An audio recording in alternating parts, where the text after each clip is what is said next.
In a quiet little town, nestled among rolling green hills, lived a young boy named Ethan. He was a lot like any other kid you might know. He went to the local school, spent his afternoons chasing butterflies with friends, and loved listening to the birds sing their morning songs. His world was simple, filled with the joy of watching fluffy clouds drift across the bright blue sky. But there was one cloud that always seemed to hang over Ethan's head, and that was studying. No matter how hard he tried, the words in his textbooks just seemed to jumble together. Numbers and letters would dance on the page, refusing to make any sense. He would sit at his desk for hours, staring at his books, but the lessons just wouldn't stick. His classmates, not always understanding his struggle, would sometimes laugh when he made a mistake in class. Each chuckle, each little whisper, felt like a tiny pinprick to his heart, making him feel smaller and smaller until he just wanted to disappear.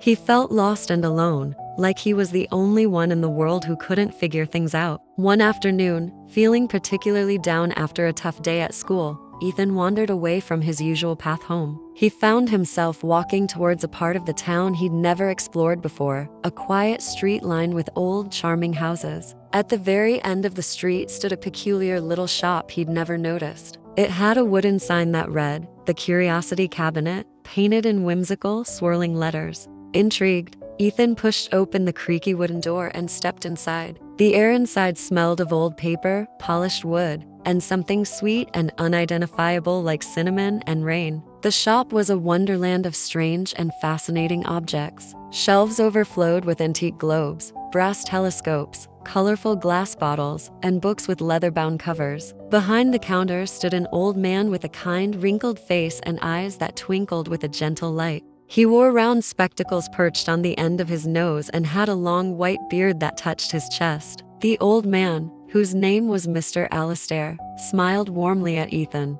"Welcome, young man. What brings you to my little corner of the world?" Ethan, usually shy, felt a strange sense of comfort in the old man's presence. He found himself pouring out his troubles, his struggles with school, the confusing lessons, and the feeling of being left behind. Mr. Alastair listened patiently, nodding his head.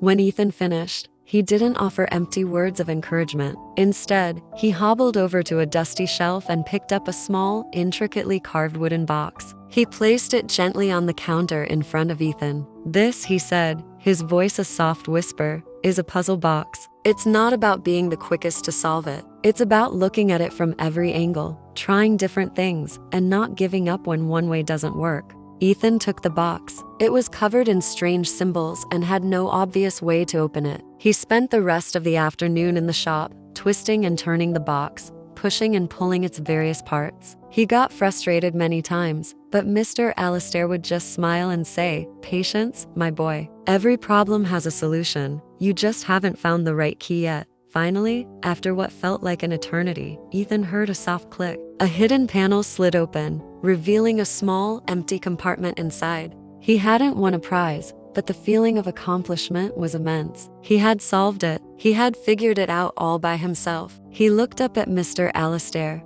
his eyes wide with excitement. "You see," Mr. Alastair said, his eyes twinkling, "learning is just like this puzzle box. It's not about being the smartest or the fastest. It's about being persistent. It's about finding the way that works for you. Some people can open the box with one twist. Others need to turn it over and look at the bottom. Your mind is not broken, Ethan. It just works differently. And different is not a bad thing. It's a unique thing." From that day on, something inside Ethan shifted. He started visiting the Curiosity Cabinet every day after school. Mr. Alastair became his mentor and friend. He didn't teach Ethan math or history directly. Instead, he taught him how to learn. He showed Ethan how to use colorful drawings to remember historical events, turning timelines into exciting comic strips. He used pebbles and leaves from the garden to explain math problems, making abstract numbers tangible and real. He taught Ethan to read stories aloud, acting out the characters to better understand the plot. Ethan discovered that he wasn't bad at learning. He just needed a different approach. He was a visual and hands-on learner. He needed to see, touch,